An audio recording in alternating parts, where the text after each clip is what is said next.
नमस्कार विद्यार्थी मित्रांनो, बृहन्मुंबई महानगरपालिका शिक्षण विभाग व्हर्च्युअल ट्रेनिंग सेंटर, मी विश्वास ठोंबरे व्हर्च्युअल शिक्षक आपले स्वागत करतो। विद्यार्थी मित्रांनो, आज आपण सर्वजण शाळेत नसलो तरी घरात राहून ऑनलाईन लर्निंगच्या माध्यमातून शिक्षण घेत आहोत। या माध्यमाचा आणि अध्यापन अध्ययनाच्या प्रक्रियेचा आपल्याला नक्कीच फायदा होईल अशी आशा आहे। त्याचबरोबर आपल्या शिक्षण प्रक्रियेत खंड पडणार नाही, म्हणूनच बृहन्मुंबई महानगरपालिका शिक्षण विभागाने हा उपक्रम सुरू केला आहे।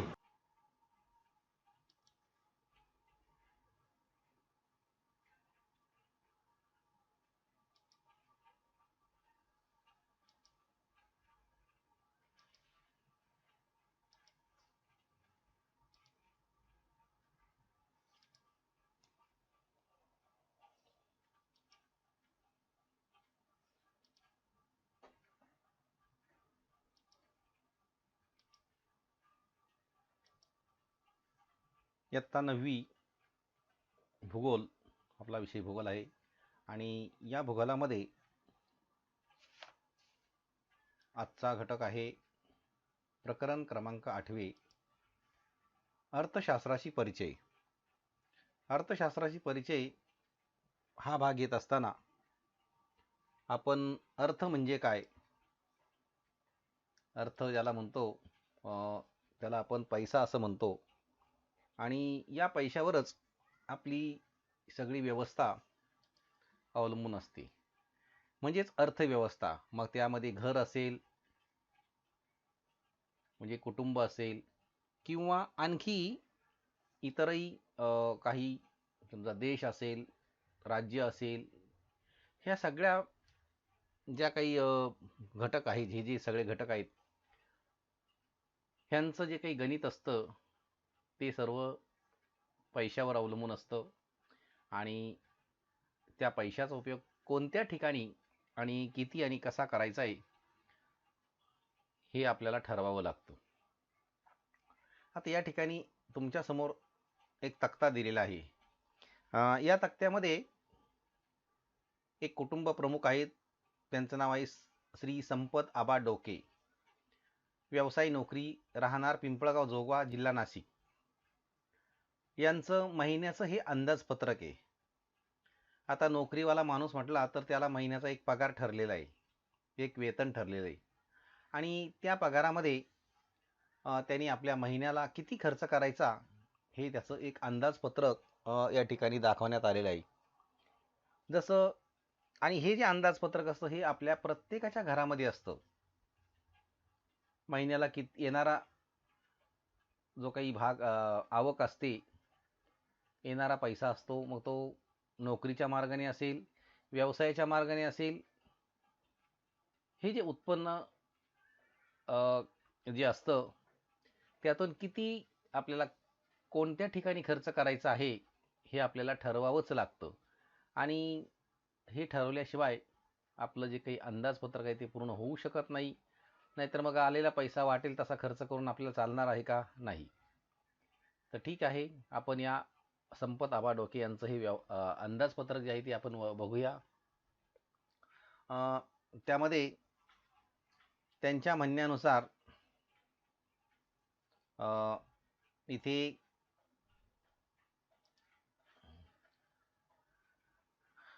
महिन्याचा किराणा, त्यामध्ये धान्य आहे, कडधान्य आहे आणि साबण, तेल यासारखे वस्तू आहेत। त्यांचा अंदाजे खर्च त्यांनी सांगितलाय की 5,000 रुपये। नंतर आठवड्याचा भाजीपाला, प्रत्येक आठवड्याला 500 रुपयाचं गणित त्यांनी केलेलं आहे। अशी महिन्याच्या अंदाजे 4 आठवडे आहेत आणि या 4 आठवड्याला जवळजवळ 2,000 रुपये खर्च येतो भाजीपाल्याला, भाजीचा। त्यानंतर रविवार आहे एक आठवड्याचा वार, सप्ताहाचा वार। त्यासाठी त्या दिवसाचा एका रविवारचा खर्च, म्हणजे रविवारच्या दिवशी काहीतरी वेगळं बनवलेलं असेल, आणि त्यासाठी इतर खर्च म्हणून 300 रुपये, म्हणजे प्रत्येक आठवड्याला 4, म्हणजे 300 गुणिले 4 आठवडे म्हणजे 1,200 रुपये ते झालेले आहेत। त्यानंतर कामाच्या ठिकाणाचा प्रवास खर्च, म्हणजे घर ते काम, यासाठी त्याला महिन्याला 1500 रुपये खर्च येतोय. नंतर दररोजचा वैयक्तिक खर्च म्हणजे त्याचा स्वतःचा 50 रुपये, असे 30 दिवसाचे 1500 रुपये झाले. दुधाचा खर्च 50 गुणिले 30 दिवस म्हणजे 1500 रुपये. मनोरंजन म्हणजे समजा आपला टी व्हीचा वगैरे काही रिचार्ज असेल, काही असेल, त्यासाठी 500 रुपये आहे. मोबाईलचे रिचार्ज मारले समजा 2000 रुपये, घरामध्ये 4-5-6 व्यक्ती आहेत त्या, आणि म्हणून 2000 रुपयाचा रिचार्ज मारलेला असेल. आता एकूण खर्च हा 15,200 हा त्याचा आहे. म्हणजे अशा प्रकारे हे त्याचं महिन्याचं अंदाजपत्रक. आता हे अंदाजपत्रक हे त्याच्या कुटुंबाचं झालं. असंच अंदाजपत्रक कोणत्याही घटकाचं असतं. मग ते दुकान असेल, कंपनी असेल, कारखाना असेल, किंवा राज्य असेल, ग्रामपंचायत असेल, जे घटक असतात त्या सर्वांना अंदाजपत्रकाशिवाय काम करता येत नाही. आपल्या देशाचं सुद्धा अंदाजपत्रक असतं, आणि देशाचं अंदाजपत्रक फेब्रुवारी महिन्यामध्ये हे जाहीर होत असतं की या वर्षामध्ये किती काय काय योजना आखायच्या आहेत, किती खर्च करायचा आहे, हे अंदाजपत्रक पहिल्यांदा जाहीर केलं जातं. आता त्याचा एकूण पगार किती आहे? 20,000 रुपये दाखवला ह्या माणसाचा, संपत आबा डोकेचा. मग आता एकूण खर्च किती आहे? 15,200. आणि मग खर्चापेक्षा जमा अधिक आहे. खर्च 15,200, जमा होतात महिन्याला 20,000 रुपये. म्हणजे याचा अर्थ काय झाला की खर्चापेक्षा त्याच्याकडे पैसे जमा जास्त झालेले आहेत, आणि दर महिन्याचं त्याचं जे बजेट आहे ते बजेट अधिक चांगलं आहे, असं इथे आपल्याला सांगता येईल. म्हणजे जर त्याच्या पगारातून पैसे वाचतायत, जवळजवळ 4,800 रुपये त्याचे वाचलेले आहेत, म्हणजे याचा अर्थ त्याचं बजेट चांगलं आहे, त्याचं अंदाजपत्रक चांगलं आहे, असं आपल्याला म्हणता येईल. आता इकडे एक असाच खर्च दाखवलेला आहे. समजा या महिन्याचा खर्च याच्याप्रमाणे याच्या दाखवलेला आहे, आणि त्यामध्ये मासिक उत्पन्न रुपये 22,000 आहे. मग हा जो खर्च आहे, हा खर्च जर पाहिला तर तुमचं उत्पन्न आणि होणारा खर्च यांचा ताळमेळ बसवण्यासाठी तुम्ही या महिन्यात कोणत्या प्राधान्यक्रम देणार? म्हणजे इथे उत्पन्न आहे 22,000 रुपये, आणि महिन्याचा खर्चही 22,000 रुपये होतोय. याचा आपल्याला ताळमेळ बसवायचा आहे, होणारा खर्च आणि उत्पन्न याचा. मग कोणत्या उपक्रमाला, कोणत्या घटकाला प्राधान्य देणार असं सांगितलंय. मग इकडे दिलाय वाहन खर्च आहे, शिक्षणाचा खर्च आहे, घर खर्च आहे, औषध आणि आरोग्याचा खर्च आहे, विद्युत बिल आहे, घर भाडं आहे. असं हे गणित बसवायचं आहे. मग इथे आपल्याला पहिल्यांदा जे काही प्राधान्य द्यायचं असेल ते कशाला देणार, की औषध आणि आपलं आरोग्य हे चांगलं राहावं यासाठी आपण प्राधान्य द्यावं लागेल पहिल्यांदा. त्यानंतर आपलं जे काही समजा घर भाडं असेल ते पूर्ण करावं लागेल. नंतर विद्युत बिल भरावं लागेल, आणि शिक्षणाचा जो काही खर्च आहे तोही पूर्ण करावाच लागणार आहे. आणि त्याच्यानंतर वाहन खर्च इथे आपल्याला काटकसर करता येऊ शकते, घर खर्चामध्ये काटकसर करता येऊ शकते, आणि हे सगळं केलं तरच आपलं जे बजेट आहे हे बजेट जे असतं ते बजेट व्यवस्थित आपलं होऊ शकतं. आणि अशाच प्रकारचं बजेट हे प्रत्येक कुटुंबाला हे तयार करावं लागतं. आता या अर्थशास्त्राचा एक भागमध्ये, अर्थशास्त्र ही संज्ञा जी आहे ती ओइकोनोमिया या ग्रीक शब्दापासून बनलेली आहे. आता याचा अर्थ काय आहे, की याचा अर्थ कौटुंबिक व्यवस्थापन असा होतो. कौटुंबिक व्यवस्थापन व अर्थशास्त्र यामध्ये बरेचसं साम्य आहे.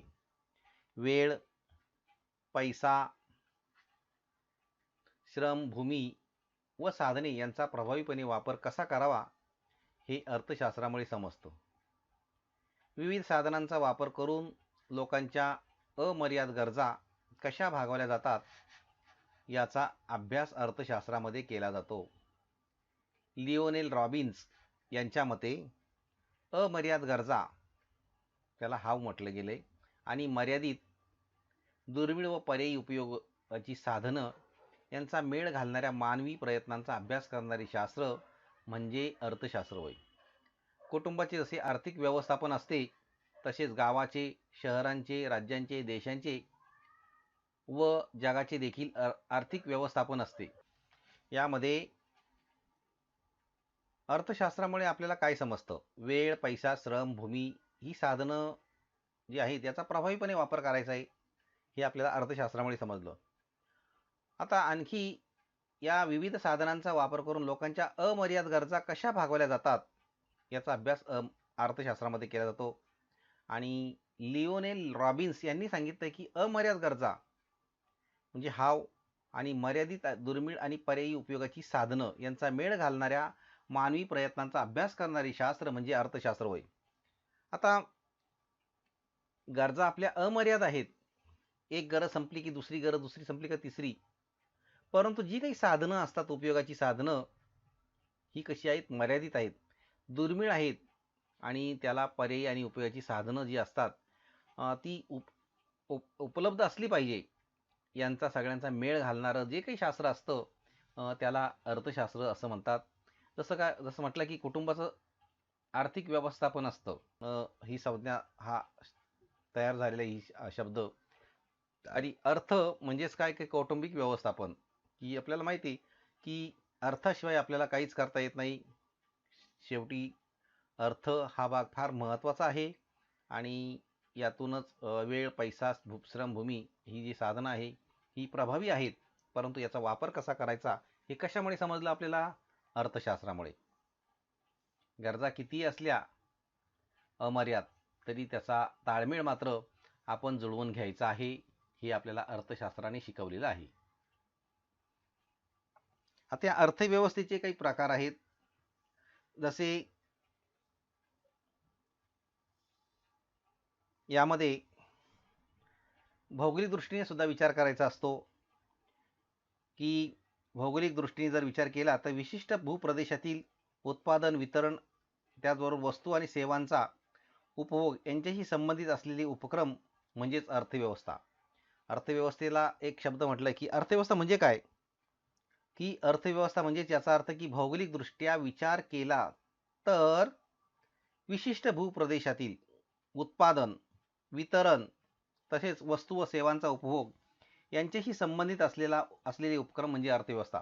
आता इथे एक विशिष्ट भूप्रदेश आहे, त्या ठिकाणी उत्पादन किती आहे, किती होत आहे आणि त्याचं वितरण किती केले जाते आणि त्या ठिकाणी ज्या काही वस्तू आहेत त्या वस्तूंचा किती सेवा दिली जाते त्या वस्तूमुळे, ह्याचा एक संबंध आहे आणि त्या संबंधाचं एक उपक्रम म्हणजेच काय? अर्थशास्त्र. आता या अर्थशास्त्राचे म्हणजेच अर्थव्यवस्था.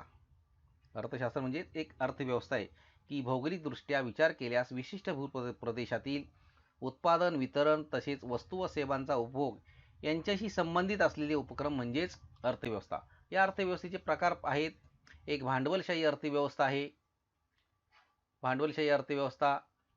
दुसरी आहे समाजवादी अर्थव्यवस्था आणि तिसरी आहे मिश्र अर्थव्यवस्था. आता इथे भांडवलशाही अर्थव्यवस्था आणि समाजवादी अर्थव्यवस्था असं दोन भाग दाखवलेला आहे, परंतु मुख्य मुद्दा हा समाजवादी अर्थव्यवस्थेचा आला. आता भांडवलशाही अर्थव्यवस्था म्हणजे काय, तर भांडवलशाही अर्थव्यवस्थेत उत्पादनाच्या साधनांची मालकी आणि व्यवस्थापन खासगी व्यक्तीकडे असते. म्हणजे खाजगी एका व्यक्तीकडे हे सगळं असतं. उत्पादनाची साधनं त्यांचीच असतात, मालकी त्याचीच असते, व्यवस्थापन त्याचंच असतं. कमाल नफा मिळवणे हा त्याचा एक उद्दिष्ट असतं. भांडवलशाही अर्थव्यवस्थेतील मुख्य हेतू काय असतो? फक्त नफा मिळवणे हे त्याचा हेतू आहे. आणि ही जी व्यवस्था आहे, जर्मनी, जपान, अमेरिकेची संयुक्त संस्थाने या देशांनी ही अर्थव्यवस्था स्वीकारलेली आहे. दुसरा अर्थव्यवस्थेचा प्रकार म्हणजे समाजवादी अर्थव्यवस्था. यामध्ये ही जी समाजवादी अर्थव्यवस्था आहे यामध्ये समाजवादी व्यवस्थेत उत्पादनाचे घटक एकत्रितरित्या संपूर्ण समाजाच्या मालकीचे असतात, म्हणजे सरकारी मालकीचे असतात. सामाजिक कल्याण साधणे हा समाजवादी अर्थव्यवस्थेचा मुख्य हेतू असतो. उदाहरणार्थ चीन, रशिया या देशांनी अशा प्रकारची अर्थव्यवस्था स्वीकारलेली आहे. म्हणजे इथे जे काही आहे ते समाजाच्या मालकीचं असं सांगितलं गेलेलं आहे आणि समाजाचं कल्याण साधणं हा त्या समाजवादी अर्थव्यवस्थेचा मुख्य हेतू आहे. त्यानंतर आहे मिश्र अर्थव्यवस्था. मिश्र अर्थव्यवस्थेमध्ये सार्वजनिक खाजगी क्षेत्राचं सहअस्तित्व असतं. या अर्थव्यवस्थेत नफा आणि सामाजिक कल्याण यांचा योग्य सहसंबंध राखला जातो. उदाहरणार्थ भारत, स्वीडन, युनायटेड किंगडम यासारख्या देशांनी अशा प्रकारची मिश्र अर्थव्यवस्था ही स्वीकारलेली आहे. म्हणजे इथे सार्वजनिक आणि खाजगी क्षेत्रांचं सहअस्तित्व असतंच. या अर्थव्यवस्थेत नफा व सामाजिक कल्याण यांचा सहसंबंध राखला जातो. म्हणजेच इथे जी मिश्र अर्थव्यवस्था आहे, सार्वजनिक आणि सामाजिक या दोघांचं हित इथे साधलं जातं. तर अशा प्रकारची अर्थव्यवस्था ही भारत, स्वीडन, युनायटेड किंगडम यासारख्या देशामध्ये आहे. म्हणजे एकंदरीत भांडवलशाही अर्थव्यवस्था, समाजवादी अर्थव्यवस्था आणि मिश्र अर्थव्यवस्था असे अर्थव्यवस्थेचे तीन. त्या अर्थव्यवस्थेत उत्पादनाची सूत्र खाजगी भांडवलदाराच्या हातात असतात. ती अर्थव्यवस्था म्हणजे भांडवलशाही अर्थव्यवस्था म्हणून ओळखली जाते. आता देश काल परत्वे या व्यवस्थेच्या स्वरूपामध्ये काही फरक आढळून येतात. तात्विकदृष्ट्या ज्या अर्थव्यवस्थेचे निखळ भांडवलशाही असे वर्णन करता येईल अशा स्वरूपाची भांडवलशाही अर्थव्यवस्था आज ही विशिष्टपणे भांडवलशाही राष्ट्र म्हणून ओळखली जातात. अशा अमेरिकेची संयुक्त संस्थाने किंवा पश्चिम जर्मनी यासारख्या राष्ट्रातूनही अस्तित्वात आहेत. औद्योगिक भांडवलशाहीचा उदय इंग्लंडमध्ये 18व्या शतकाच्या अखेरीस झाला. यापूर्वीचा युरोपच्या इतिहासातील सुद्धा 4 दशकांचा कालखंड हा व्यापारी भांडवलशाहीचा म्हणजे मर्चंट कॅपिटलिझम कालखंड म्हणून ओळखला जात असला तरी या कालखंडात विविध कारणांनी झालेल्या व्यापार विकासामुळे व्यापारी वर्गाच्या हातात संचित झालेलं धन त्यामध्ये आलेलं आहे. म्हणजे भांडवलशाहीमध्ये काय झालेलं आहे की व्यापारी वर्गाच्या हातामध्ये हे सगळं धन संचित झालेले असं सांगितलं जाते. परंतु या ठिकाणी अमेरिकी संयुक्त संस्थाने किंवा पश्चिम जर्मनी ही भांडवलशाही राष्ट्र म्हणून ओळखली जातात आणि इथे या भांडवलशाहीचा उदय मात्र इंग्लंडमध्ये 18व्या शतकाच्या अखेरीला झालेला आहे. तर इथे उत्पादनाची साधनं ही एका मालकाच्या हाती असतात. अर्थव्यवस्था त्याच्याकडेच असते. परंतु त्याचं स्वरूप हे काही काल नंतर बदललं गेलेलं आहे.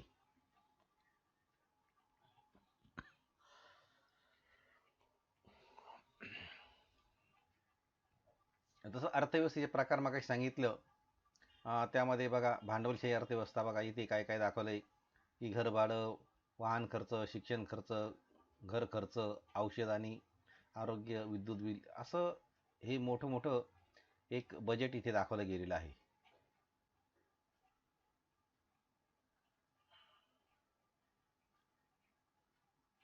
भांडवलशाही अर्थव्यवस्थेमध्ये जो काही म्हणजे कधी कधी मंदी पण येऊ शकते. उद्योजक असतात त्यांच्या हातामध्ये हे सगळं असतं आणि त्यामुळे धोकासुद्धा निर्माण होऊ शकतो. भांडवलशाही अर्थव्यवस्थे म्हणजे बघा काय दाखवलंय की सगळं मुठ्ठीमध्ये असतं. कुटुंब, माणसं मुठ्ठीमध्ये असतात असं या ठिकाणी दाखवलेलं आहे. एका व्यक्तीच्या हातामध्ये सगळी सत्ता दाखवली गेली, त्याच्याकडे संपत्तीचं केंद्रीकरण झालेलं आहे. त्यानंतर समाजवादी अर्थव्यवस्था आहे. लोकांच्या हातामध्ये यामध्ये बरंच काही असतं आणि समाजाचं हित त्यामध्ये साधलं जातं.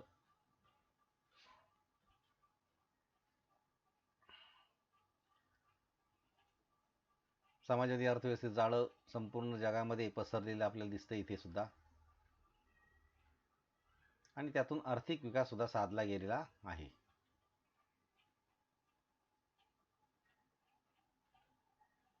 अर्थव्यवस्था आणखी एक प्रकार म्हणजे मिश्र अर्थव्यवस्था आहे. इथे सर्व मजुरापासून तर सर्वच आलेलं आहे. मग या चित्रांमध्ये आपण पाहू शकतो फळं आहेत, शेतकरी आहेत, कारखाने आहेत, सगळं आलेलं आहे त्याच्यात. हा मिश्र अर्थव्यवस्थेचा एक प्रकार आहे की मजुराला सुद्धा किंमत असते.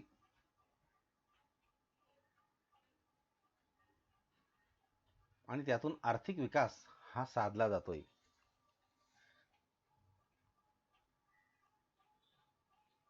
म्हणजे अर्थव्यवस्थेची वैशिष्ट्ये जर प्रमुख वैशिष्ट्ये जर पाहिली आपण, तर त्या ठिकाणी जर पाहिलं तर राजकीय सार्वभौमत्व हा एक भाग दाखवला आहे. इकडे व्यवसाय दाखवले गेलेले आहेत आणि भौगोलिक क्षेत्र व नैसर्गिक साधन संपत्ती सामग्री इथे दाखवली गेली आहेत. या भागात लोकसंख्या दाखवलेली आहे. तर अशा प्रकारची प्रमुख वैशिष्ट्ये सुद्धा इथे सांगितली गेलेली आहे. मग आता हे पण लक्षात एक ठेवायचं आहे की अर्थशास्त्र हा महत्त्वपूर्ण सामाजिक विषय आहे. विविध विषय, व्यवसाय, वित्तपुरवठा, प्रशासन, कायदा तसेच आपल्या दैनंदिन कार्यक्षेत्रात अर्थशास्त्राचा मोठ्या प्रमाणात उपयोग केला जातो. मानवाच्या सामाजिक प्रगतीमध्ये अर्थशास्त्राचे महत्त्व हे अनन्यसाधारण आहे. हे आपण लक्षात ठेवायचं आहे की मानवाच्या सामाजिक प्रगतीमध्ये अर्थशास्त्राचं महत्त्व अनन्यसाधारण आहे. परंतु विविध व्यवसाय, वित्तपुरवठा, प्रशासन, कायदा आपल्या दैनंदिन कार्यक्षेत्रात या अर्थशास्त्राचा जो काही वापर आहे त्यामध्ये मोठ्या प्रमाणामध्ये केला जातो अर्थव्यवस्थेमध्ये. आता इथे ॲडम स्मिथ यांना सुद्धा अर्थशास्त्राचे जनक म्हणून मानलं गेलेलं आहे.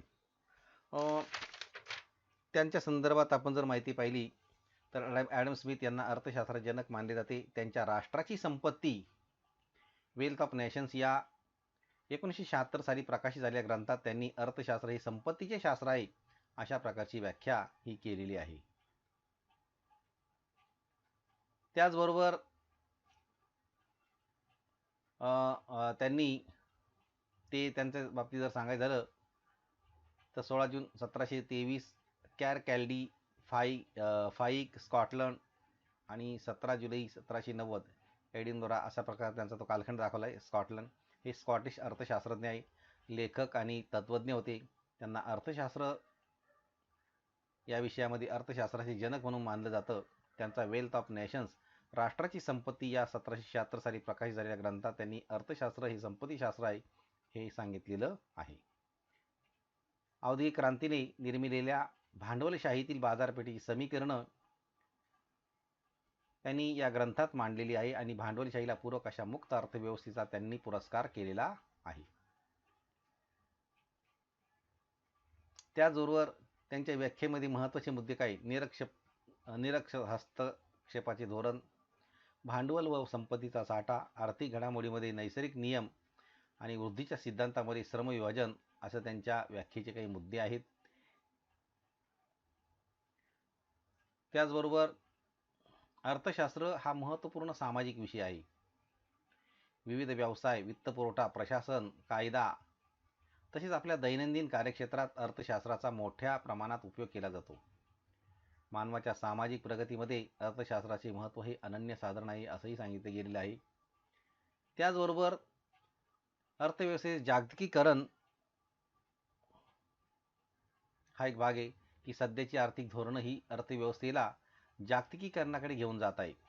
जागतिकीकरण म्हणजे वैश्विक अर्थव्यवस्थेची निर्मितीच होय. वैश्विक अर्थव्यवस्था ही अशी सीमारहित अर्थव्यवस्था असते की जेथे नैसर्गिक साधन संपत्ती, नफा, सेवा, भांडवल, श्रम आणि तंत्रज्ञानाचा प्रभावीपणे मुक्तपणे देशाच्या सीमापार असतो. प्रभाव जो असतो तो मुक्तपणे देशांच्या सीमापार असतो. जागतिकीकरण म्हणजे देशाच्या अर्थव्यवस्थेला जागतिक अर्थव्यवस्थेची एकरूप करणे. यामध्ये मुक्त व्यापार असतो. गुंतवणुकीवर सर्व बंधनं काढून टाकली जातात. तर अशा प्रकारे हे जागतिकीकरण असतं. म्हणजे एकंदरीत जागतिकीकरण जे आहे त्यामध्ये जी काही मुक्त अर्थव्यवस्था इथे सांगितली गेलेली आहे की ज्यामध्ये प्रत्येक देशाच्या सीमा म्हणजे ओलांडून जो व्यापार केला जातो त्यामध्ये हा भाग आलेला आहे. सगळी जी काही बंधनं असतात व्यापारावरची ती काढून टाकली जातात. आता अर्थव्यवस्थेची कार्य काय आहे तर प्रत्येक देशाची अर्थव्यवस्था ही वेगळी असते. तरी प्रत्येक अर्थव्यवस्थेची प्रमुख कार्ये ठरली असतात. अर्थव्यवस्थेची काही कार्य पुढीलप्रमाणे आहेत. कोणत्या वस्तूचे किती उत्पादन करायचे याचा निर्णय घेणे,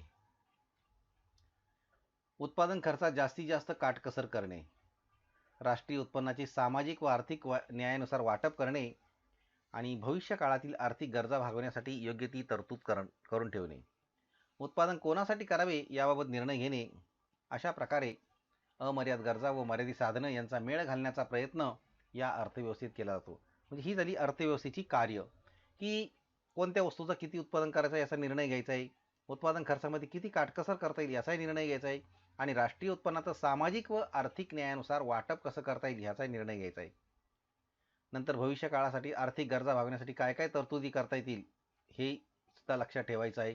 उत्पादन कोणासाठी करायचं, सामान्यांसाठी करायचं की सगळ्यांसाठी करायचं की श्रीमंतासाठी करायचं याचा सुद्धा निर्णय या ठिकाणी घेता येतो. तर अशा प्रकारे गरजा मात्र अमर्याद असतात, परंतु साधनं कशी असतात, मर्यादित असतात आणि याचा हा मेळ घालताच आला पाहिजे आणि तो मेळ घालण्याचं काम या अर्थव्यवस्थेमध्ये केलं जातं. इथे एक तक्ता दिलेला आहे, आपण पाहू शकतो. भांडवलशाही अर्थव्यवस्था, समाजवादी अर्थव्यवस्था, मिश्र अर्थव्यवस्था.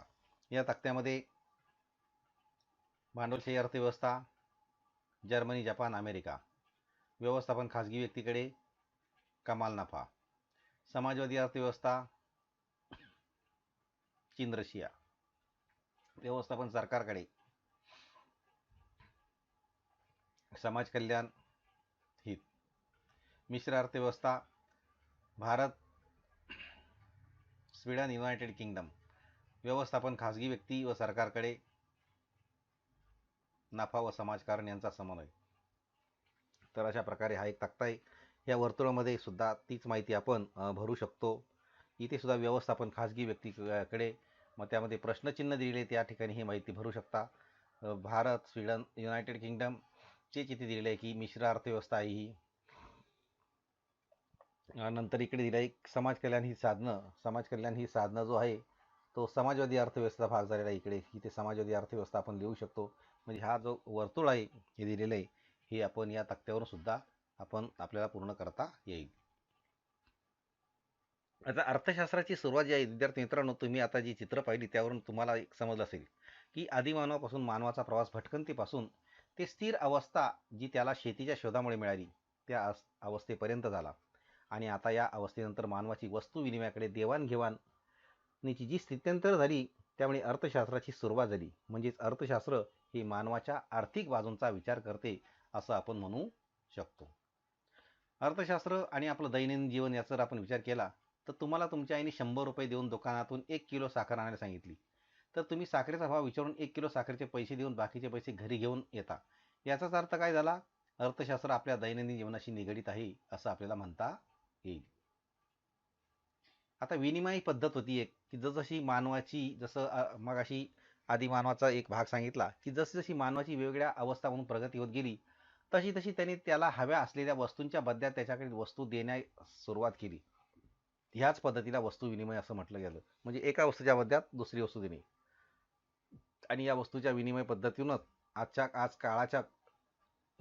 जो काळ आहे त्यामुळे त्याला व्यापार असं म्हटलं गेलेलं आहे आणि मानवाने वस्तूच्या बदल्यात वस्तूची देवाणघेवाण सुरू केली त्याला वस्तू विनिमय पद्धती असं म्हणतात. आता कधी कधी एक देश दुसऱ्या देशाबरोबर काही वस्तूची आयात करतो की तुम्ही आमच्याकडे या वस्तू जास्त आहे, जसं पेट्रोल आहे मग तुम्ही आमच्याकडे इकडे पेट्रोल जास्त आहे मग तुम्ही आम्हाला कच्चं ते द्या, आम्ही तुम्हाला अन्नधान्य पुरवतो, असाही हा त्यामध्ये भाग असतो आणि त्याचं मूल्य हे ठरवलं जातं. अर्थशास्त्रामध्ये वेळ, पैसा, श्रम, भूमी, साधनं आणि मानव हे सगळं एका अर्थशास्त्रामध्ये भोवती गोलगोल फिरत असतं. मानव हे मानवाशी निगडीत असतं. वेळ आहे, पैसा आहे, श्रम आहे, भूमी आहे, साधनं, पण त्या सगळ्यांचा एक भाग म्हणजे अर्थशास्त्र. अर्थशास्त्रामध्ये बजेट असतं. बजेट सादर करायचं असतं, त्यामध्ये चर्चा केली जाते, वित्त विभागामार्फत ते तपासणी केली जाते, अनुदान जर असेल त्यामध्ये मागण्या केल्या जातात, त्याचं कायद्यात रूपांतर केलं जातं आणि अशा प्रकारे हे बजेट हे सुद्धा प्रसारित केलं जातं. मग अर्थशास्त्र म्हणजे काय? अर्थशास्त्र ही संज्ञा ओइकोनॉमिया या ग्रीक शब्दापासून बनलेली आहे. याचा अर्थ कौटुंबिक व्यवस्थापन. समाजातील विविध आर्थिक घटकाशी संबंधित मानवी वर्तणुकीचा स्वतंत्र असा अभ्यास म्हणून अर्थशास्त्राचा विकास झालेला आहे. याचाच अर्थ कौटुंबिक व्यवस्थापन आणि अर्थशास्त्राचं कार्य यामध्ये खूप साम्य आहे. म्हणजेच ही जी माहिती आहे ही अर्थशास्त्राची माहिती अनेक तज्ज्ञांनी आपल्या मतांनी सांगितली गेलेली आहेच. अर्थशास्त्राच्या मते विविध व्याख्या आहेत. ॲडम स्मिथ यांच्या मते अर्थशास्त्र हे संपत्तीशास्त्र आहे. प्राध्यापक मार्शल यांच्या मते अर्थशास्त्र हे मानवी कल्याणाचा अभ्यास करणारे शास्त्र आहे. लिओनेल रॉबिन्स यांच्या मते अनंत गरजा आणि मर्यादित परंतु पर्यायी उपयोगाची साधनं यांचा मेळ साधताना करण्यात येणाऱ्या मानवी वर्तनाचा अभ्यास करणारे शास्त्र म्हणजेच अर्थशास्त्र होय. अशा 3 तज्ज्ञ जे आहेत, या 3 व्यक्ती जे आहेत, जसं एक ॲडम स्मिथ, प्राध्यापक अल्फ्रेड मार्शल आणि लिओनेल रॉबिन्स यांनी 3 प्रकारच्या व्याख्या या अर्थशास्त्राच्या सांगितलेल्या आहेत. आणखीन एक आहे पॉल अँथनी सॅम्युएल्सन. यांचा जन्म इंडियाना अमेरिका परगण्यात झाला. हे पहिले असे अमेरिकन अर्थशास्त्रज्ञ होते ज्यांनी अर्थशास्त्रातील नोबेल पारितोषिक मिळवलं. त्यांच्या मते अर्थशास्त्र ही सामाजिक शास्त्राची साम्राज्ञी आहे असंही त्यांनी सांगितलेलं आहे. जसं ॲडम स्मिथच्या बाबतीमध्ये आपण तर माहिती पाहिलेली आहेच. अल्फ्रेड मार्शल यांनी सुद्धा यांच्या मते काय सांगितलं की प्रिन्सिपल्स ऑफ इकॉनॉमिक्स हा त्यांनी ग्रंथ लिहिला 1890ला. आणि त्यांच्या मते अर्थशास्त्र हे मानवी कल्याणाचा अभ्यास करणारे शास्त्र आहे. त्यांनी पुरवठा आणि मागणी, सीमांत उपयोगिता आणि उत्पादन खर्च यांच्या कल्पना मांडलेल्या आहेत. लिओनेलने काय सांगितलं की हे जहागीरदार घराण्यात आलेले, परंतु ते ब्रिटिश अर्थशास्त्रज्ञ आणि लंडन स्कूल ऑफ इकॉनॉमिक्स या विभागामध्ये अर्थशास्त्राचे विभाग प्रमुख होते. त्यांनी 1932 मध्ये अर्थशास्त्राचे स्वरूप आणि महत्त्व, nature of significance of economics हा ग्रंथ लिहिला आहे. म्हणजे त्यांनी सांगितलं की अनंत गरजा आणि मर्यादित परंतु पर्यायी उपयोगाची साधनं यांचा मेळ साधताना करण्यात येणाऱ्या मानवी वर्तनाचा अभ्यास करणारे शास्त्र म्हणजेच अर्थशास्त्र होय. तर अशा प्रकारे या अर्थशास्त्राच्या व्याख्यासुद्धा तुम्हाला काही सांगितलेल्या आहेत.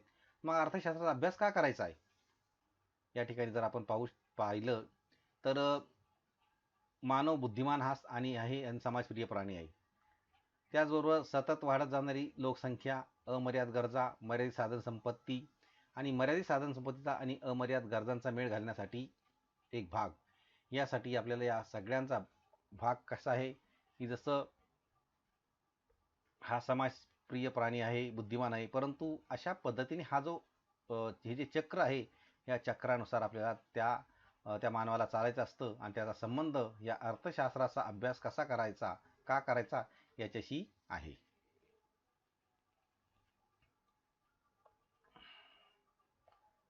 अर्थशास्त्र अभ्यासामधून दैनंदिन गरजासाठी मानव परस्परावलंबी आहे. अर्थशास्त्रामुळे दृष्टिकोन व्यक्तीचा विस्तारतो व समतोल विचारांना सहाय्यक ठरतो. व्यावहारिक मूल्य अर्थशास्त्राचे ज्ञान उपभोक्त्याला उत्पन्नानुसार खर्चाची मांडणीस मदत करते. त्यातून अधिक समाधान मिळते. उत्पादकाला साधन संपत्तीचा पुरेपूर वापर करून अधिक नफा मिळू शकतो. शिवाय किंमत निश्चितीस मदत होते. शासन संस्थेच्या बाबतीमध्ये बेरोजगारी, भाववाढ, दारिद्र्य या समस्या जाणून घेणे शक्य होते.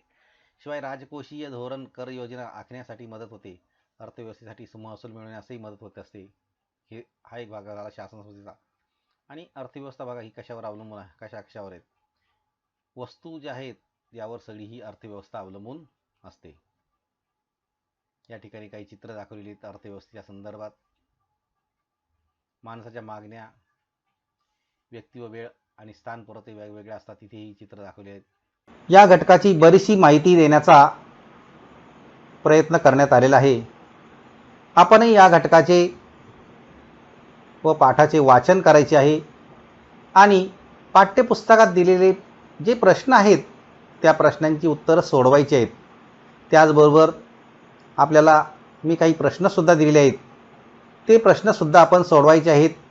आणि याबरोबरच या पाठाच्या आपल्या प्रतिक्रिया आपण बृहन्मुंबई महानगरपालिकेच्या यूट्यूब चॅनलवर जरूर कळवायच्या आहेत.